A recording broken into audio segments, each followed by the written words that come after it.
Good morning, campers. I don't know why I still say that I'm not in the motorhome anymore, but I am very excited because today I have something so exciting to tell you. Well, actually, I'll just tell you now. We put an offer in on a house and it got accepted. Such a crazy story. So I'll tell you more about that later. But today I'm getting ready. I'm gonna get into hair and makeup. I have 2 podcasts to film today. One for Unapologetically Me, which is my podcast with my co-host Heather. And then I am guesting on someone else's podcast today, which I'm really excited about, big deal. So that's what I'm gonna get ready for now. My makeup is so dirty and gross, so don't judge me. But I really do love this bag so much. I'm going in with this first. I'm gonna attempt to do a little get ready with me while I'm getting ready. So my lips feel so chapped from just like the dry weather.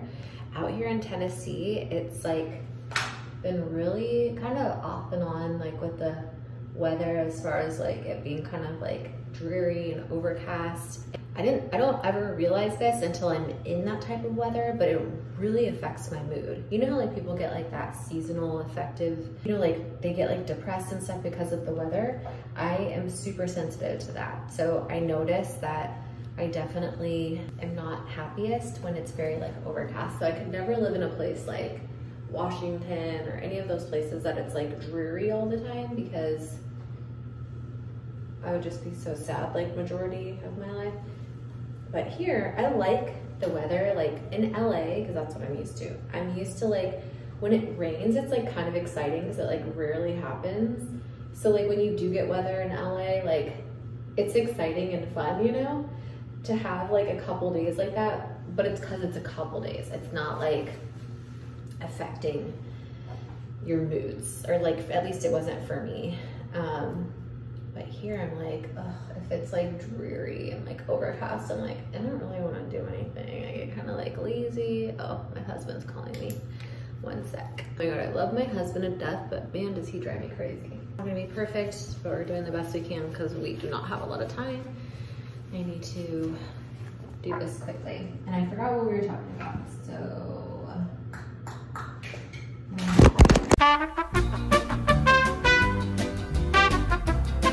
This is like a horrible angle of me, but we're just gonna go with it. So, what were we talking about? I can't remember. So, you guys know how I started working out. I was doing really good. I was working out every day, and I was like all encouraging and inspiring to everybody else. Like, you can do it even if you don't feel like it. And then I had a medication change, and that like kind of really threw me off. And so since that medication change, there's been a lot of different changes in my medication, and eventually we're not currently on the medication I'm gonna stay on right now. And the medication I'm on right now makes me very like lethargic, tired, just like not good. It's been challenging because for someone like me, and I have pretty severe ADHD, and I'm not medicated for that. And what I am medicated for is my really bad anxiety. Like, I had anxiety so bad that I would not leave my house, I would not drive. I still don't drive, and I'm on medication for, like, look back at the vlogs and see how many times you see me driving.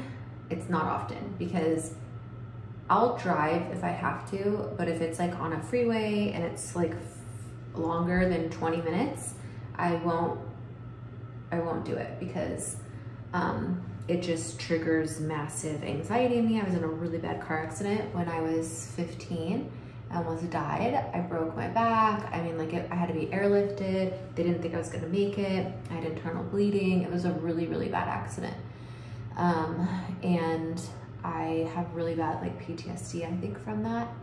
And I think that's where all of my anxiety like comes from, because before then I was like fearless. I would do anything. I wasn't scared to die. Like I was just crazy, badass teenager, little wild delinquent child running around. But then when my accident happened, I started to get really horrible anxiety. And it didn't happen until like a year after my accident, or maybe 2 years after my accident. Like it didn't kick in until like a while after. And ever since then, I've just always had it. And so I'm on Zoloft is what I take for that. I've tried so many different things, Zymbalta, Wellbutrin, I mean, like you name it, I've probably tried it. And I've been in therapy like literally my whole life. With psychologists and psychiatrists. And in case anyone's not familiar with the difference between the two, a psychiatrist is someone that prescribes medication for mental illness, and a psychologist is someone like kind of like works through your problems like in therapy. And then if they think you have something, they recommend you to a psychiatrist. The psychiatrist basically manages and prescribes you medication. So I work with both and have my whole life. And I've been on freaking every drug you could probably think of. Probably why I'm so screwed up and feel like I'm brain dead half the time from all the pharmaceuticals that have just been pumped through my system literally my whole life. A lot of people are against pharmaceutical medications, and I used to be, like before I found ones that actually really helped me and I got on the right ones, because there's a lot, and unfortunately with medications, you like, it's like you're like a guinea pig, right? You have to like just test things out and see what happens, which is really scary, you know, because there can be a lot of really bad side effects, which I have experienced. When you do find something that actually helps you, and I'm a big advocate for mental health and medication when it's the right ones, you know, and they're being used properly. Because unfortunately, it's just too easy to like misuse, to overdiagnose, over-medicate. Like there's just so many things that can go wrong, but also I've had the experience of more wrong than I have right with medication. So I had a really bad taste in my mouth for medication for a really long time until I got on Zoloft, and it literally changed my life. Ah, my goodness. And don't get me wrong, I still get anxiety, I still have panic attacks, but like the day-to-day, because I had like generalized anxiety disorder.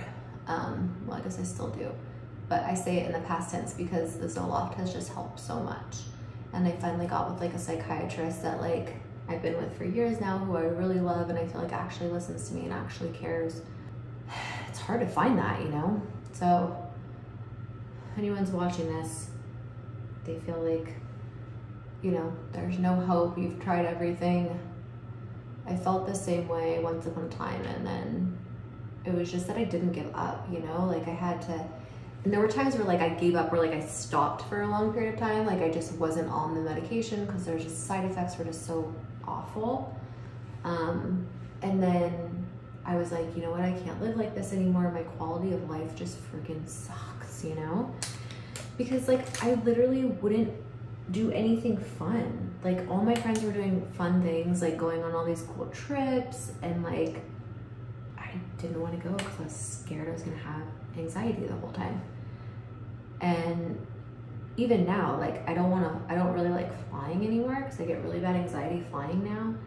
But just like so many things that like you really suffer. And like I didn't realize how much I was suffering until I got on this medication, and then I was just like, oh my God, this is what life is like supposed to be like, you know, not freaking out all the time, and actually able to enjoy like going to the thrift store, because you're not like freaking out that you're gonna like pass out and die in the middle of the thrift store because you're having anxiety because you smelled something funny, you know what I mean? Like that was my anxiety. I had like really bad health anxiety.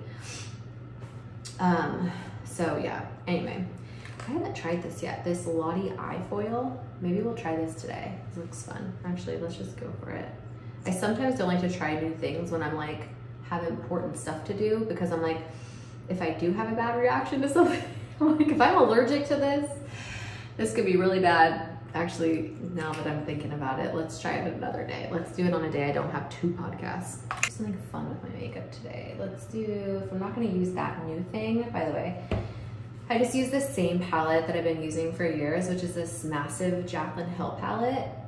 This was her Morphe collection, and I love the colors in here. I usually just use the same ones all the time, but, and it's a wreck because snow gets into it a lot, but let's see. We'll go for like this warm orangey tone. Usually I would do something bold like this during like fall times. I feel like it's like a really fun fall color, but we're just gonna go for it today. Anyway, I bought a freaking house in Tennessee. I have to say, let's talk about that, because I feel like this vlog is just gonna be a get ready with me, because I'm literally just doing podcasts and being at the house all day. So we'll just do a fun get ready with me, and I'll tell you guys about the house I just bought. So it hasn't gone through yet. Like, we haven't closed, we haven't gotten keys, but they accepted our offer. So everything's like moving in the right direction. I'm pretty sure like we're gonna get keys. This is gonna be our house. But Travis and I had been looking, and for some reason I felt like, oh, I'm gonna get a house in Tennessee, it's gonna be super cheap but like really nice. That was not the case. I don't know why I was thinking, because I was going to like out of California, that it was gonna be a lot. I mean, it's cheaper, but it's not what I thought. Like, I talked to my sister today and she was like, oh, I thought the house you were gonna get was gonna be like $300,000, you know? And I was like, no, it is over $500,000, and it's not anything like fancy, or it's nothing like my last 2 houses. So I just want to preface that this is like a humble house, not fancy at all. It doesn't have a pool, it doesn't have a sport court.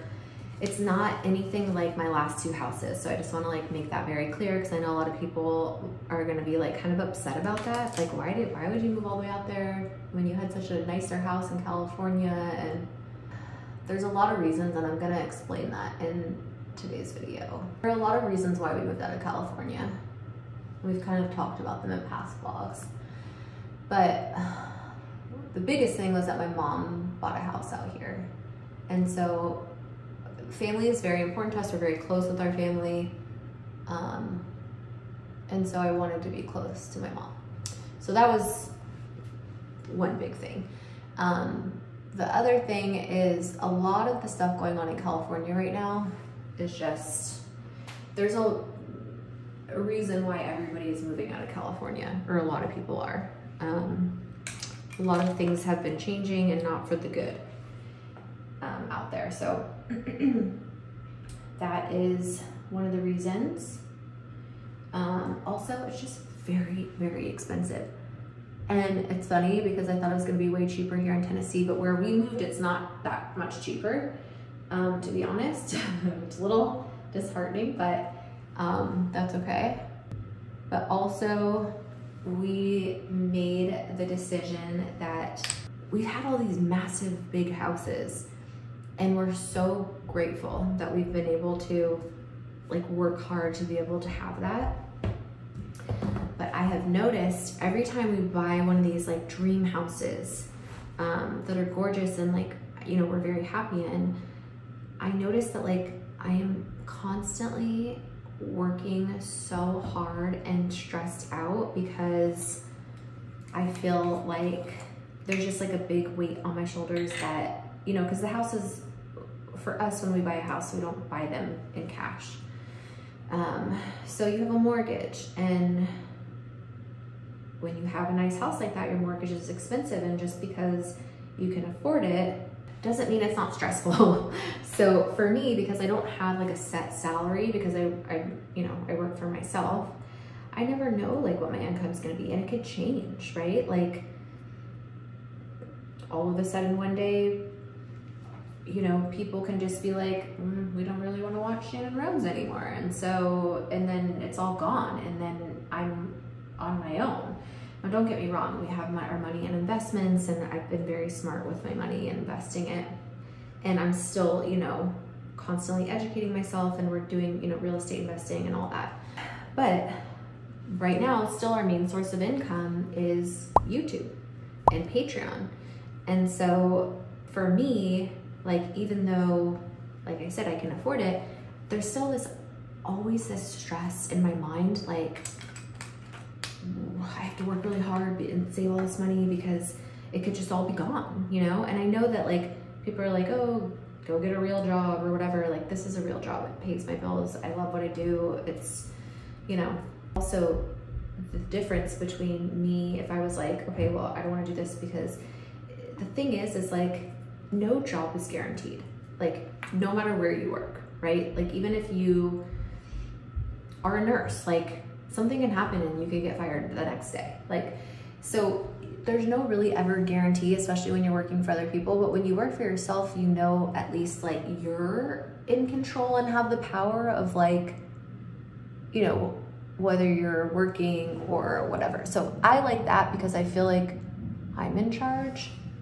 And even though, like, YouTube could be gone tomorrow, I know that for me, like, that's fine. I will figure out something else to be able to, you know, provide for my family. I'm just an entrepreneur. That's just, like, what I do. I don't thrive working for other people. I thrive working for myself, and not everybody is like that. Some people like working for other people. They feel more comfortable that way. They don't want to have the stress of being an entrepreneur and, like, you know, having that on their shoulders. But the point of me saying all of this is that when you have a big house like that, your mortgage is bigger.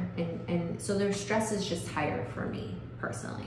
This might not be the case for everybody, but it is for me. And so I told Travis, you know, I love living in a beautiful big house, and I want, you know, everybody to be happy and comfortable, but I feel like we don't need to be living in, like, $1 million house, you know? Let's live in a house for half that price. So we decided to buy a home that is going to make it to where I will not have to stress out so much, you know? And I can choose that if I don't want to work one day, that I can decide, okay, that's fine, I don't need to work today. I could just hang out and spend time with the kids. And I also have, like, a lot of mental health issues, and I need mental health days. And you know, I never really get to give that to myself because of me having the stress of having a big house. So basically, I don't want to have to have a super expensive fancy house, and I want to be able to have a cheaper house that we're still happy in, because a big house doesn't make you happy. That's what I've learned. You know, it makes other people happy. You know, my parents were very happy that I had that house, and they really loved it, and that's great. And I want my parents to, like, be happy and proud of me and all those things. But at the end of the day, the most important thing is that I'm happy. And if I'm happy, I know my kids will be happy. And I know that, like, when they're older, they're not gonna be like, oh, we had the fanciest house on the block, or out of all my friends. They're gonna be like, they're gonna remember spending time with their mom, or their mom worked all the time and they never got to spend time with their mom because they were working all the time. Like, kids don't care about a big fancy house. They care about their time that they have with their parents. I know that because I wish that I had more of that with my parents. And that's what I want to be able to give my kids. And after a long time of, like, having the big house and accomplishing and achieving those things, I'm like, yeah, like, that was great. I'm proud of myself. I did that, conquered that. But my kids are the most important thing to me in the whole world. And I just want to make them happy. And I want them to grow up in a loving home with parents that gave them as much of their attention and time as possible. And I can only do that if I am not constantly striving for that huge fancy house and working my ass off to give that to them. I really feel like, even though I love that house and, like, yeah, you know, I would want to live there, I think that we'll still be just as happy in a smaller house that's more, like, humble and not as fancy. And I won't be as stressed out about having to work all the time, being the sole provider for the family. You know, my husband is not gonna be pissed off because I'm trying to make him go get a job so that I'm not, you know, because I've tried that didn't work. Or, you know, because everyone's like, well, why doesn't Travis just go get a job? Well, Travis wants to stay home with the kids. He's made that very clear. And even if he did go get a job with his, like, with what he's good at, the job that he would have would just bring in enough money for childcare, basically. So he's like, what's the point when I can be home with the kids and spend time with them myself and raise my own kids? The money that I would make would literally just go to someone else raising them, which is true. He has a good point, you know? And I'd much rather, like, their dad raise them and take care of them than, you know, like a nanny or something. And that's just his choice, you know? Some people don't want to, much rather pay someone else to take care of the kids, you know? Everybody's different. So that's just what he's chosen that he wants to do, and I want him to be happy. I want our kids to be happy. At the end of the day, we just all want to be happy. That's what's most important. And so that is why we have chosen to buy a humble homestead. You know, it has some land, but it's just not a super nice fancy house, and that's okay because my mom has a super nice fancy house, so we can just come here and visit when we feel like having a fancy house. But anyway, hopefully this kind of like explains why we've downgraded. And I don't even like to say downgraded because I feel like we're not downgrading, we're upgrading, because life is not about material things. And should I do sometimes when I'm vlogging or like doing a get ready with me, I'll forget like to do like certain makeup because I'm distracted. I was telling everybody I know, but the lighting might change. I like to just have the light just in case as extra. Okay, so let me explain to you guys. So we bought this house. I told everyone we bought our house, but we haven't got it yet. Like I've filled them in and I've just let them know because I feel like when we buy a new house, it's always like this extravagant, fancy, like really cool place. And that's what like everyone's used to us having. But I wanted to let them know, like, and I kind of explained to them like why we bought like our humble home that's not super fancy and that it's not as like, you know, as expensive. And people might be like, well, why would they move all the way to Tennessee to have like a house that's nowhere near as nice as their California house? So I was trying to explain to them because people might be confused, you know? And like, I know not everyone's gonna see this video, but.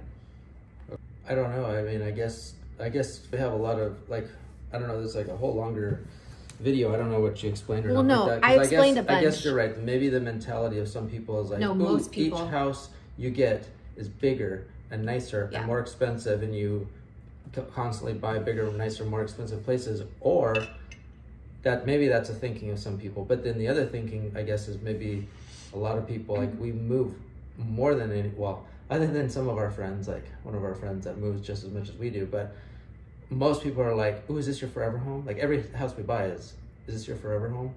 And so maybe some people think like, oh, like this is our forever home, or like you always buy bigger, more expensive. But we have other things. Like I think the point or the easiest way is that we don't, like we have a lot of other things that we want to do.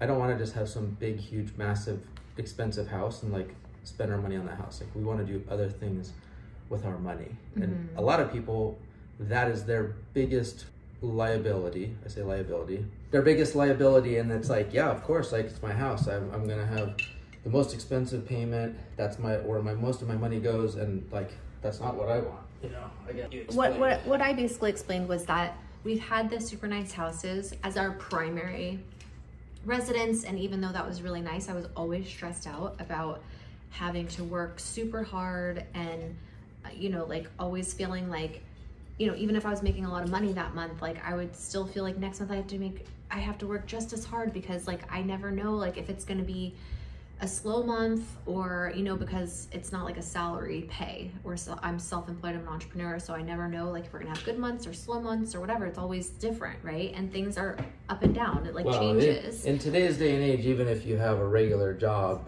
it's not like back in, you know, 50 years ago, you got hired with a company out of college and you stayed there for like 40 years and they gave you a pension and all this stuff. Now it's just like, hire it well, fire it well. you think you're cruising along and it could just like get rid of you. There's not a lot of like job security, I guess is the... Yeah, but I think for me, like, I think the biggest thing was that we've had the nice houses and all these different things, but I feel like that's not like a big fancy house and material things don't always make you happy. And for some people, like that might make you super happy and that's awesome, and then go do it, right? But like for us, like we've done it, and even though it's nice, it's not what truly makes me happy. What truly makes me happy is like not being super stressed all the time about feeling like I have to work super hard constantly. And I want to be able to spend more time with my family and my kids. And I wasn't able to do that because I was striving so hard to work so hard to be able to pay for all these nice things. But the problem is too, I think, is probably with like a lot of other people, it's kind of like, oh, I gotta explain to them why our house isn't even bigger and nicer and more expensive than the last place. Because we vlog, it's like I feel like because we vlog and we put our lives online, like people are gonna be like confused, I feel like, or they're gonna, I don't know. But see, that's an issue on their end, because like if that's really all that they are striving for. Well, no, honey, I'm not talking about them. I'm just explaining me and like why I'm doing things. But anyway, that's kind of like the reasoning behind is I want to spend more time with my kids. I don't want to have to stress out about working super hard all the time. And if I have a house that's not so big and extravagant, then I don't have to worry about paying for that, even though I can afford it. Because I don't want people to get confused and be like, well, if you couldn't afford it, like, why would you do that? No, I could afford it, but I don't want to feel that stress. I just rather live way below my means. That's what I'm trying to say. So hopefully that kind of explains why we're doing what we're doing. We also want our money to go do other things to make more money. Yeah, so we like could take a ton of money and spend it each month on the house, or put this huge down payment on a very expensive house and use a bunch of money, and you know, to each their own, but we want to use other money to go do more things and not just put it all on one place. We're getting more and more into real estate investing, like we've been for a while.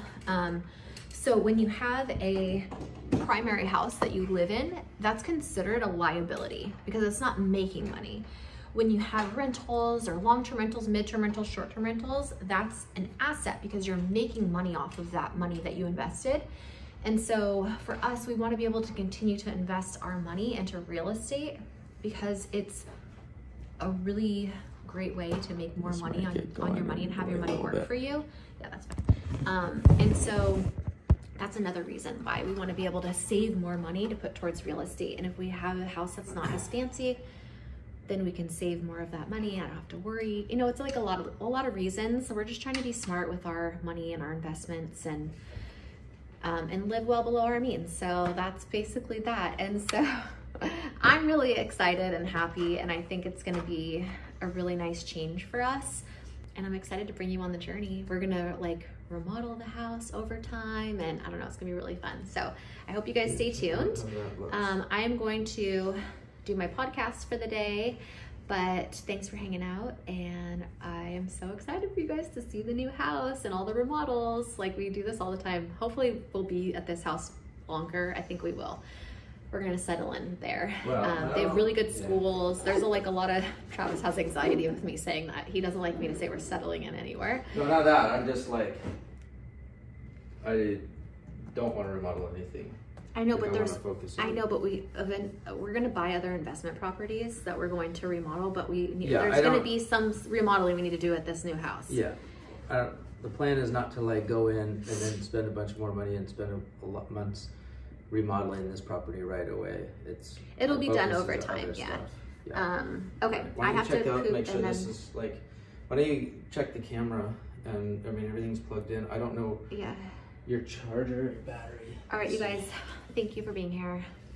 I just appreciate you guys so much. I'm sending you all my love and all my positive energy, and I hope to see you in tomorrow's video where maybe we'll give you a sneak peek of the new house. Love you guys.